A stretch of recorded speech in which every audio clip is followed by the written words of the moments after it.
ሰላም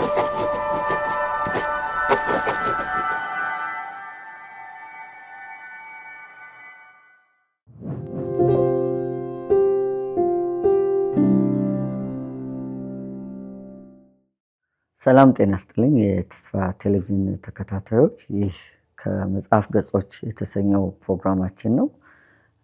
በዚህ ፕሮግራም ከምናካትታቸው መርሃ ግብሮች አንዱ የሆነውን የገመሪያ ጓዳ የተሰኘውን ፕሮግራማችንን ይዘን ቀርበናል። ባለፉት ሳምንታት የሾተልና መስቀል መጽሐፍ ትረካንና እንዲሁም ከትረካው በኋላ ደግሞ ስለ ክፍሉ ሀሳብ የተለየ ምልከታ ስንሰጣችሁ ቆይተናል። ዛሬ ደግሞ አራተኛው ምዕራፍ ይዘን እንቀርባለን። ከዛ በፊት በምዕራፍ 3 ላይ በዋነኝነት የዴቪድን ተግዳሮትና የህይወት ጉዞ የአገልግሎት ገጠመኞችን ለማስታወስ እንሞክራለን። ባለፈው ሳምንት እንደምናስታውሰው ዴቪድ እግዚአብሔር የሰጠውን ራዕይ ይዞ ወደ ኒውዮርክ ሄዶ ነበረ። በፍርድ ቤትም ተገኝቶ የነዛን 7 ልጆች ችሎት ለመከታተል እድል ሆኖለት ነበር። ነገር ግን በመጨረሻ ላይ ስተት በሚመስል ሁኔታ ያደረገው ነገር ብዙ ሀፍረትና መሸማቀቅን አስከትሎበት እንደነበር አይተናል። ከዛም ከችሎቱ በነፃ ቢሰናበትም ሁለተኛ ወደ ችሎት እንዳይመጣ በዳኛው ማስፈራሪያ እና ማስጠንቀቂያ ተሰጥቶት ነበረ። ጋዜጠኞች አግኝተውም ፎቶግራፎችን አንስተውታል። የተወሰነ ቃለ መጠይቆችንም አድርገውለት ነበር። ከችሎቱ ከወጣ በኋላ አብሮት ከነበረው የወጣት ፓስተር ጋራ ሆነው በቀጥታ የሄዱት ወደ ዴቪድ እናትና አባት መኖሪያ አካባቢ ነበረ እና ምናልባት እነርሱ ጋር መሄድ የፈለገበት የበለጠ መጽናናትን ለማግኘትና ከደረሰበት መሸማቀቅ ደግሞ ለማረፍ ቢሆንም ነገር ግን ቀድመው ደግሞ አይተውት ስለነበረ ጋዜጣውን ፍርሃትና ስጋት ገብቶት ነበር። በኋላ ላይ ግን ወደ ውስጥ ዘልቆ ወላጆቹን ባገኛቸው ጊዜ ከጠበቀው በተለየ ሁኔታ ከወላጆቹ ይልቁንም ከእናቱ የተለየ ማበረታቻ አግኝተዋል። እናቱ እንደውም እንደተሳሳተ እንዳያስብ እግዚአብሔር በዚህ ሁሉ መንገድ ሊኖረው እንደሚችል ጽኑ ማበረታቻቸውን ሰጥተውታል። ከዛ በኋላ በቀጥታ ወደ ከተማው ወደ መጣበት ከተማ መመለስ ነበረበት። በዛ ሲመለስ መጀመሪያ የተጋፈጠው ደግሞ ባለቤቱ ግወንን ነው። ግወን ግን በጣም በሚደንቅ ሁኔታ በተሻለ እና እንዴት ሚስት ለባሏ ልታደርግለት ከሚገባውም በጣም በላቀ ሁኔታ ነበር የተቀበለችው። መጀመሪያ ሀዘኑንና መሽማቀቁን አብራ ከሱ ጋር ተካፍላለች። ከዛ ቀጥሎም ደግሞ የሆነውን ነገር ሁሉ ካስረዳት በኋላ እሷን የሚያሳስባት የነበረው ነገር በከተማ ውስጥ የነበሩት ሰዎች ምላሽ ነበረ። ምክንያቱም ከቤተ ክርስቲያን ሰዎች ጀምሮ የመንግስት ኃላፊዎች እንዲሁም ደግሞ በከተማ ውስጥ በንግድ ስራና በተለያየ አገልግሎት ሰጪ ተቋማት ውስጥ የሚያገለግሉ ሰዎች የከተማዋን ገጽታ እንዳበላሸ ወይም እንዳጠለሸ አድርገው በመቁጠራቸው ምክንያት የሚገጥመው ተግዳሮት የከፋ እንደሚሆን በማሰብ ግወን የራሷን አስተያየት ለመስጠት ሞክራለች። ነገር ግን አልቀረለትም። ያው ወደ ከተማ መውጣት ነበረበት፣ ከሰዎች ጋር መገናኘት፣ ከነጋዴዎች ጋር ከመንግስት ኃላፊዎች ጋር ተገናኝቷል። ያን ሁሉ በጽናት ተጋፍጧል። ከባዱና አስቸጋሪ የነበረው በቀጣዩ እሁድ ወይም የሰንበት ፕሮግራም ከምዕመናኑ ጋር ተገኝቶ የገጠመውን ሁሉ አስረድቶ ደግሞ ተገቢ የሆነውን ምላሽ ማግኘት ነበረ። እንዳሰበውም ያው ከምዕመናኑ ጋር መጋፈጥ ግዴታ ሆኖበታል። ብዙም ደስ የማይል ፈገግታ የራቀው እና በጥርጣሬ የተሞሉ ፊቶች ነበሩ የገጠሙት። ነገር ግን በመጨረሻ ሰዓት እንዳሰበውም ሳይሆን በተሻለ ሁኔታ ደግሞ ማበረታቻ አግኝቷል። በተለይ አንዲት ሴት ከመካከል ተነስታ ማንም ሰው ባይቀበል እኛ እንቀበልሃለን፣ እስካሁን ድረስ እንፈልግሃለን የሚል ጽኑ ማበረታቻ ሰጥተዋለች። ይሄም ቢያንስ ተስፋው እንዲቀጥል ምክንያት ሆኖት ነበረ። ከጥቂት ቀናት በኋላ ግን ያልጠበቀውን ነገር ከመንፈስ ቅዱስ እንደሰማና ያም ለራሱ በጣም እንዳስጨነቀው ሊያርቀውን ቢሞክርም ሊያርቀው እንዳልቻለ እና በጸለየ ቁጥር መንፈስ ቅዱስ የበለጠ ያንን ገፍቶ እየተናገረው እንደሆነ አስተዋለ። ያም ድምጽ ምንድነው ተመልሶ ወደ ኒውዮርክ እንዲሄድና እነዛን ወጣቶችን እንዲያገኛቸው የሚል ነበር። ይሄ ድምጽ ዴቪድን ብዙ ደስ ያሰኘው አይደለም። በመጀመሪያ የገጠመው መሸማቀቅ ገና አለቀቀውም። ከተማዋ ኒውዮርክን በተመለከታት ጊዜ ደግሞ ለሱ አይነት የገጠር ሰባኪ የምትመች አይደለችም። በዛ ላይ ደግሞ ልጆቹ በጣም ሕፃናት ናቸው። ባለቤቱ አለች። እሷን ትቶ መሄድም የሚፈልግበት ሁኔታ አልነበረም። በዛ ላይ ደግሞ ለጉዞ የሚሆነውን ገንዘብ ለማግኘት ከምዕመናን እንደገና ገንዘብ መጠየቁም ያ ከባድ ሆኖበታል እና ወደ ኒውዮርክ ግን መሄድ አልቀረለትም። ምዕመናኑ ገንዘብ ጠይቆ እነሱም በጎ ምላሽ ሰጥተውት ሄደ። በጣም በሚገርም ሁኔታ እግዚአብሔር ነገሮችን አመቻቸለት። የመጀመሪያዎችን 6 የወንበዴ ቡድኖችን አገኘ። እነሱም ደግሞ ወደ አስፈላጊ ወደ ሆነው ወደ አንድ የወንበዴዎች የተባበሩት የወንበዴዎች ቡድን ወደሚባለው ወደዛ ይዘውት ሄዱ። በዚያም ማርያ የተባለች አንዲት በጣም በእጽ ሱስ የተጎዳች ሴትንና ሌሎች የሁለተኛ ደረጃ ተማሪዎችን የሃይስኩል ተማሪዎችን የማግኘት እድል ሆኖለት እና ከዛ ሲወጣ ነበረ ያጠቃለል ነው። ዛሬ ደግሞ እስቲ ምዕራፍ 4ን እንሰማና በቀጣይነት ደግሞ የገጠመውን ነገር እናያለን። መልካም ቆይታ ይሁንላችሁ።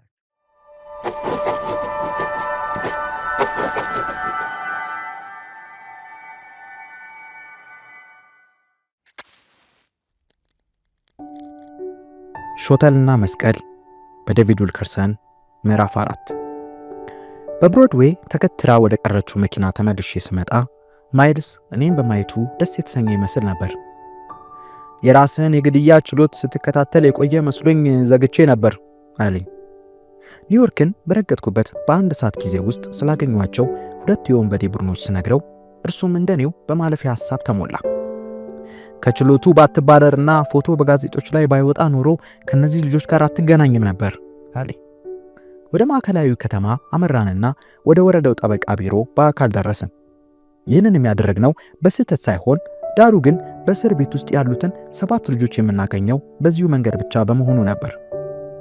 እዚያው እንደደረስን እነዚህ ልጆች ለማየት ስጠይቅ ስለ ደህንነታቸው ከማሰብ የተለየ ዓላማ እንደሌለኝ የማሳምንበት መንገድ ቢኖረኝ ምንኛ ደስ ባለኝ አሉ። ሪቨረንድ፣ የምትናገረው ቃል ሁሉ የሚመጣው ቀጥታ ከያዝከው መጽሐፍ ቅዱስ ውስጥ ቢሆንም እንኳን ልጆቹን እንድታይልን ፈቅድልህ አንችልም። ከዳኛው ዴቪድሰን ፈቃድ ውጪ እነዚህ ልጆች ለማየት የምችልበት ብቸኛው መንገድ ከእያንዳንዳቸው የልጆቹ ወላጆች ፊርማ ያለበትን ፈቃድ ማግኘት ነው። እነሆ ሌላ መንገድ ተከፈተልኝ። ስማቸውንና አድራሻቸውን ሊሰጡኝ ይችላሉ? ይህንን የማድረግ ነፃነት ስለሌለን በጣም አዝናለሁ። ወደ መንገዱ ስመለስ በዚህ ጊዜ የተበጣጠቀውን የህይወት መጽሔት ገጽ ከኪሴ አወጣው። በመጽሔቱ ውስጥ የወንበዴዎቹ መሪ ስም ተጽፏል፣ ሉዊስ አልቫሬዝ።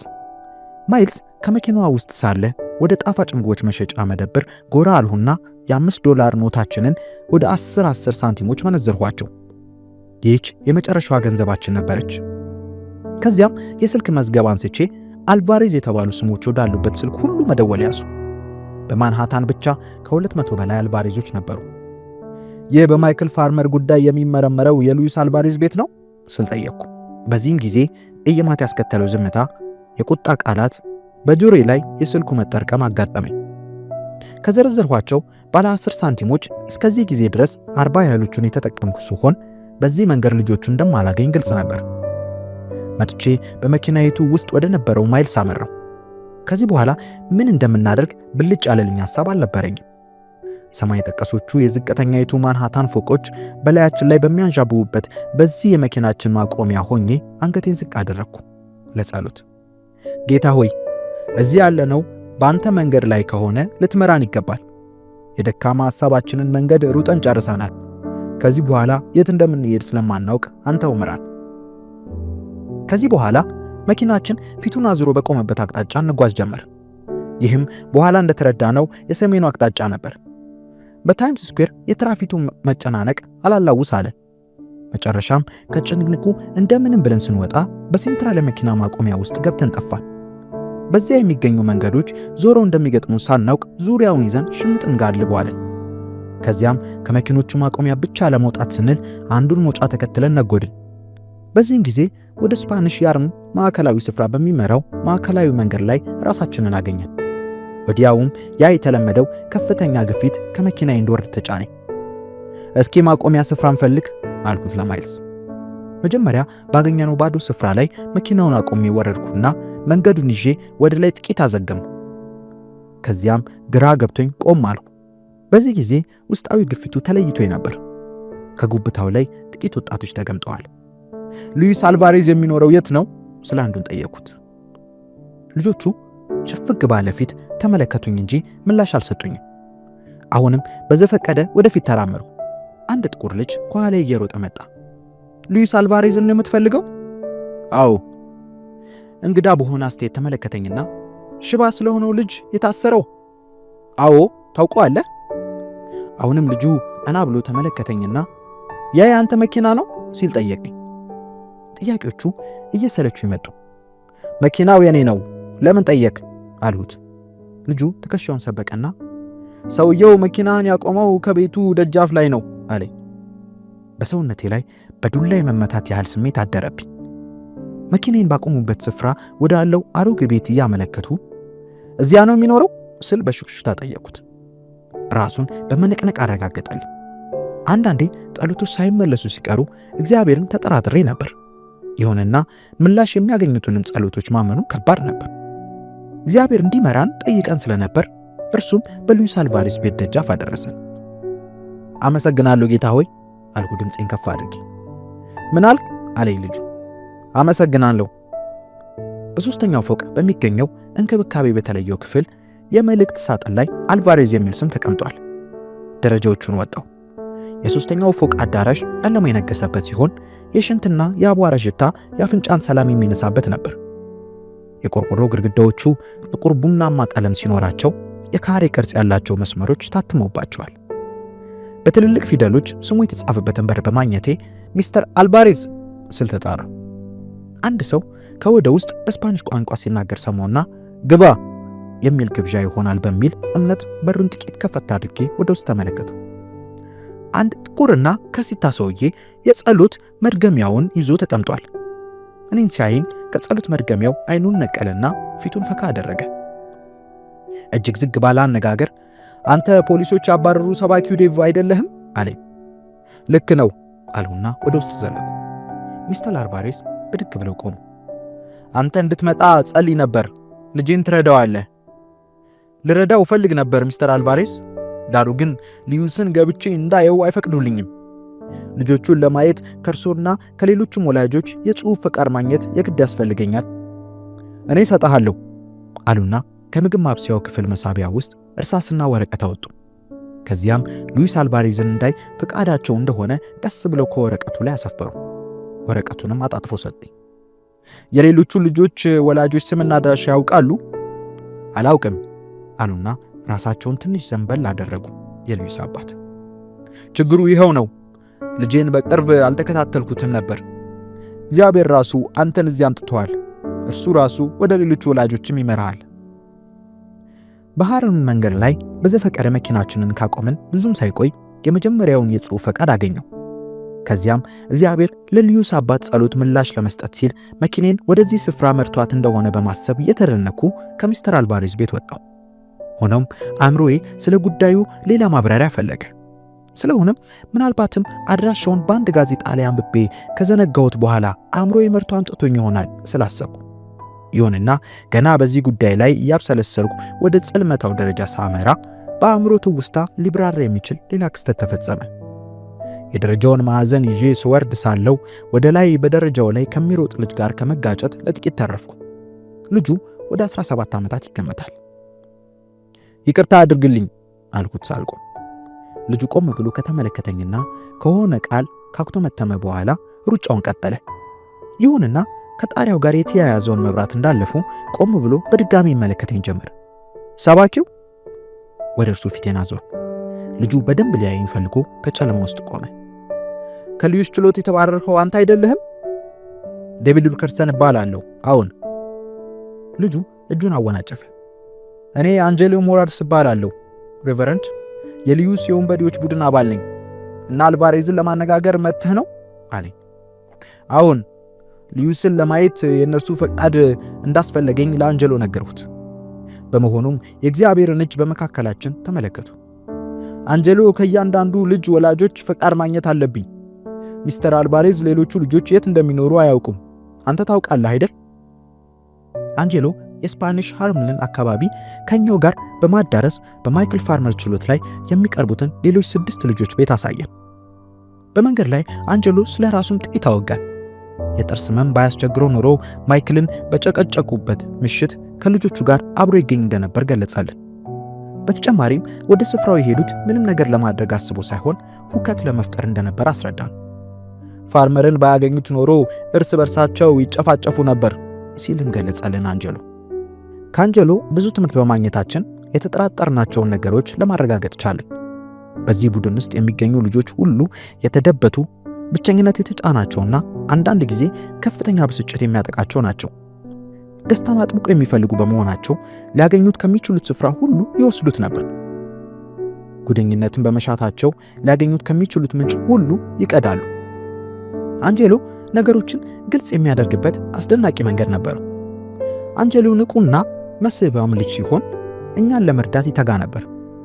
እኔና ማይልስ የተቀሩት እቅዶቻችን ቢሳኩም ባይሳኩም ከአንጀሎ ሞራልስ ጋር በመሆን ሌላ መንገድ እንደምናሳየው ተስማማን። በ2 ሰዓታት ውስጥ የሁሉንም ወላጆች ፊርማ አገኘን። አድራሻውን ከተቀበልንና ሌላ ጊዜ እንደምናገኘው ከገለጽንለት በኋላ አንጀሎን አሰናበት ነው። ከዚያም ወደ መሃል ከተማ አመራን። ልባችን ይዘምር ነበር። በእርግጥም የብሮድዌይን የትራፊክ ጭንቅንቅ በምንጋፈጥበት ጊዜ እንዘምር ነበር። የመኪናችንን መስኮቶች ዘጋንና በልጅነት የተማርናቸውን የወንጌል መዝሙራት ጮክ ብለን ዘመርን። ባለፉት ሰዓታት ውስጥ የተፈጸሙት ተአምራት በክርስቶስ የተስፋ ቃል ላይ ተደግፈን በምንነሳበት ጊዜ በሮች ወለል ብለው እንደሚከፈቱልን አረጋገጡልን። እየዘመርን ወደ መሃል ከተማ በምንሄድበት ወቅት ከጥቂት ደቂቃዎች በኋላ እነዚያ በሮች ተመልሰው እንደሚጠረቀሙብን እንዴት እናውቅ ነበር? እነዚህ ፊርማዎች እንኳ ልጆቹን ለማየት አላስቻሉንምና።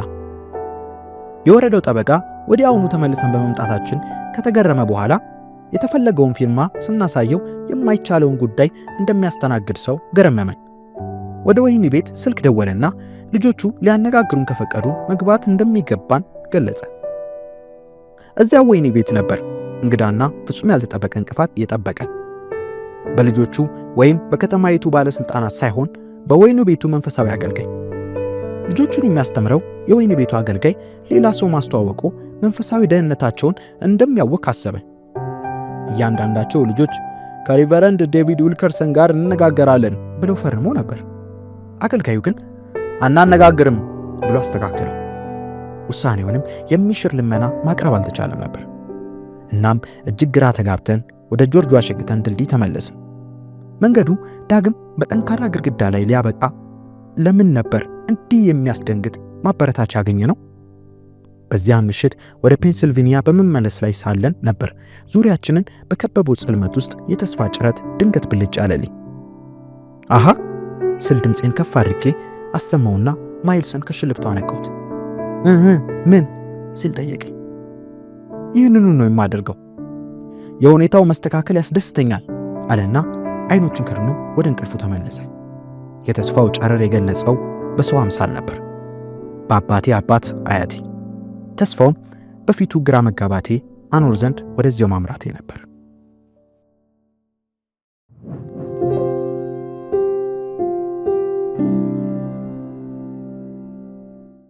በሰማችሁት ምንባብ እጅግ እንደተደነቃችሁና የእግዚአብሔርም ታላቅ ስራን ደግሞ እንዳስገረማችሁ እርግጠኛ ነኝ። ጥቂት ነገሮችን ከዚህ ከሰማነው ምንባብ ተነስተን ደግሞ ለመፈንጠቅ ሞክራለሁኝ።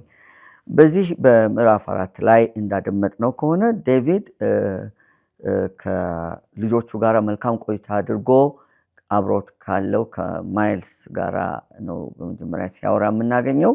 ማይልስ እንደገና ወደ በጣም አስቸጋሪ ነገር ገጥሞት እንደነበረ የጠረጠረ ይመስላል። የራስን ችሎ ስትከታተል የቆየ መስሎኝ ነበር ብሎ ያሾፍበታል ወይም ይሳለቅበታል። እና በጣም በሚገርም ሁኔታ ግን በአንድ ሰዓት ባልሞላ ጊዜ ውስጥ ዴቪድ ከሁለት የወንበዴ ቡድኖች ጋር የመገናኘት እድል ሆኖለት ነበረ። ይህም አጋጣሚ በጣም አስደንቆት ነበረ እና ከዚህ በኋላ እንግዲህ እነዛን 7 ልጆች የማግኘት ነገር ነው እያሳሰበው የነበረው። ምክንያቱም እነሱን ካላገኘ ያ የተላከበት ሚሽን ተግባራዊ የሚሆን አልመሰለውም እና ምን ማድረግ እንደሚችል በሚያስብበት ጊዜ በመጽሔቱ ላይ ከዛች በኪሱ ካስቀመጣት የተቀዳደደች መጽሔቱ ላይ የወንበዴዎቹን መሪ ስም ያገኛል። ሉዊስ አልቫሬዝ ይባላል የወንበዴዎቹ መሪ ስም እና ያንን ስም ይዞ በዛ ስም ቢሄድ ሊያገኝ እንደሚችል ያስባል እና ምንም አማራጭ ስላልነበረው $5 ኖት በሳንቲም ይዘረዝርና የህዝብ ስልክ ላይ ሄዶ በዛ ስም ከስልክ ማውጫው ላይ እየሞከረ በዛ ችሎት ላይ የተገኘ ቤተሰብን ስለማግኘት ያስባል። ምክንያቱም ይሄ ሊሆን የቻለው 2 እድል ብቻ ነው የነበረው። ምክንያቱም አንደኛው ዳኛው መፍቀድ አለበት በችሎቱ ላይ ለመገኘት። ይሄ ደግሞ ፈጽሞ የማይሆን የተዘጋና የተደመደመ ነገር ነው። ሁለተኛው የነበረው እድል ደግሞ ምንድነው?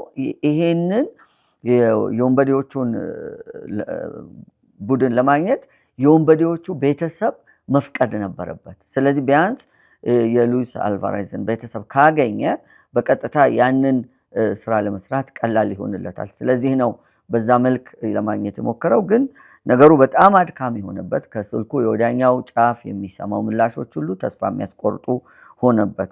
ስለዚህ ነገሩን ሁሉ አቁሞ በጌታ ፊት በጸሎት በመቅረብ ቀጥሎ የሚያደርገውን ነገር ማሰብ ይጀምራል እና ድንገት ተነስቶ ከማይልስ ጋራ መኪናውን እየነዳ ወደ አንድ ስፍራ ይጓዛል። እናም እዛ ሲጓዙ ወዴት እንደሚጓዙ ለምን እንደሚጓዙም እንኳን ያን ያህል ግልጽ አልሆነለትም። ድንገት ግን ያው የለመደው የመንፈስ ቅዱስ ድምፅ መኪናውን እንዲያቆም ግድ ይለዋል እና አቁሞ በእግር እየተንሸራሸረ እያለ በአጋጣሚ ልጆች ያገኛል አሁንም እና መንገድ ላይ ያሉ እና ተነስቶ ይጠይቃል። የሚጠይቀው ደግሞ የሉዊስ አልቫሬዝ የሚባለውን ሰው ቤት ማግኘት ነው እና ጠይቋቸው ጥሩ ምላሽ አልሰጡትም። ግን ጥቂት እንደሄዱ አንድ ሰው ይጠራዋል። ሰውየው የምትፈልገው ቤት ይሄ ነው ወይ ብሎ ይጠይቀዋል። አዎ ይላል። ታዲያ እኮ መኪናን ያቆምከው በሱ ቤት አንጻር ነው ብሎ ይነግረዋል። በጣም ይደነግጣል፣ ይገረማል። እግዚአብሔር መንፈስ ቅዱስ በዛ 8 ሚሊዮን ህዝብ በሚኖርባት የኒውዮርክ ከተማ ውስጥ የሚፈልገውን ቤት መርቶ ወስዶት ነበረ። ወዲያው ሚስተር አልቫሬዝን ያገኛል፣ የሉዊስ አልቫሬዝን አባት ማለት ነው። እሱም ደግሞ ሚስተር አልቫሬዝ ይጸልይ ነበረ። ይሄንን ዴቪድን ለማግኘት አጥብቆ ይጸልይ ነበር። እዚህ ጋር በጣም አስገራሚ ነገር ነው። የመለኮታዊ ምሪት ምን ያክል አስፈላጊ እንደሆነ ነው ከዚህ የምንረዳው። እነዚህ ነገሮች አጋጣሚ ሊሆኑ አይችሉም። እግዚአብሔር በዘመናት ሁሉ ምን ያህል ታማኝ አምላክ እንደሆነና ከልብ ከሻት ነው ከፈለግ ነው እሱ ራሱ ምሬትን እንደሚሰጥ ከዚህ መገንዘብ እንችላለን። በሚስተር አልቫሬዝ ጋር በነበረው ቆይታ እሱ የመጀመሪያውን ደብዳቤ ይሰጠዋል እና ከሱ ቤት ወርዶ በሚሄድበት ጊዜ አንድ ወጣት ያገኘዋል። ያ ወጣት ደግሞ ሌላ ታሪክ ውስጥ ይከተዋል። በነገራችን ላይ የሉዊስ አልቫሬዝ ቤት በጣም በቆሻሻ የተሞላ አስቀያሚ እና መጥፎ ጠረን ያለው በመሆኑ ልጆቹ ምን አይነት ህይወት ውስጥ ወይንም ቤተሰብ ውስጥ እየኖሩ ምን አይነት ሰፈር ውስጥ እየኖሩ ለመገመት ነገሩን ያቀልልናል። ከዛ በኋላ የገጠመው ነገር ምንድነው? ወደ ታች በሚወርድበት ጊዜ ያገኘው ልጅ ድንገት ያየውና ይመለከተውና በጣም ይደነቃል። ምክንያቱም ያውቀዋል። ያቺ በፍርድ ቤት ችሎት ላይ ቀርቦ ስህተት እንደተሰራ በታመነ ጊዜ የገጠመው ችግር ወይም ደግሞ በፎቶ ተነስቶ ለሰዎች እንዲታይ በጋዜጦች ላይ እንዲወጣ የተደረገው ድርጊት የህይወት ታሪኩን ቀይራው ነበርና ይሄም ልጅ ያውቀዋል እና ይሄ አንጀሎ የተባለው ወጣት አንተ ሰባኪው አይደለህም ወይ ብሎ እሱም እንደሌሎቹ ይጠይቀዋል። ከዛ በኋላ ይሄ አንጀሎ ደግሞ የሚባለው የዛ የ7 ወንበዴዎች ቡድን አባል የነበረ ልጅ ነው። የዛን ቀን ያልሄደው ጥቂት አሞት ስለነበር ትንሽ አሞት ስለነበረ እንጂ የዛን ቀን ራሱ በዛ ፕሮግራም ላይ መገኘት ነበረበት እና ዓላማቸው በቃ ጌም እንደመጫወት ያክል ነው። ልጁን የጨቀጨቁት ወይም ደግሞ ጨቅጭቀው ጩቤ የገደሉበት ምክንያት የተለየ ዓላማ ኖራቸው ሳይሆን እንደ አንድ መጫወቻ ወይ መዝናኛ ለማድረግ ነው። ምናልባትም ይላል አንጀሎ ሲነግረው እንደዛ አይነት አጋጣሚ ባያገኙና ያንን ወጣት ምስኪን የፖሊዮ ታማሚ ወጣት ባያገኙ ኖሮ እርስ በርሳቸው ተደባድበው ወይም በጩቤ ተዘነጣጥለው ይለያዩ እንደነበረ ይሄንን ይነግረዋል። እና አንጀሎ ያደረገለት ትልቅ ውለታ ምንድነው? የቀሩትን 6 ልጆች ቤተሰቦችና ደግሞ መኖሪያ ቤት ያቅ ስለነበረ እያንዳንዱን ሄዶ ያገናኘዋል።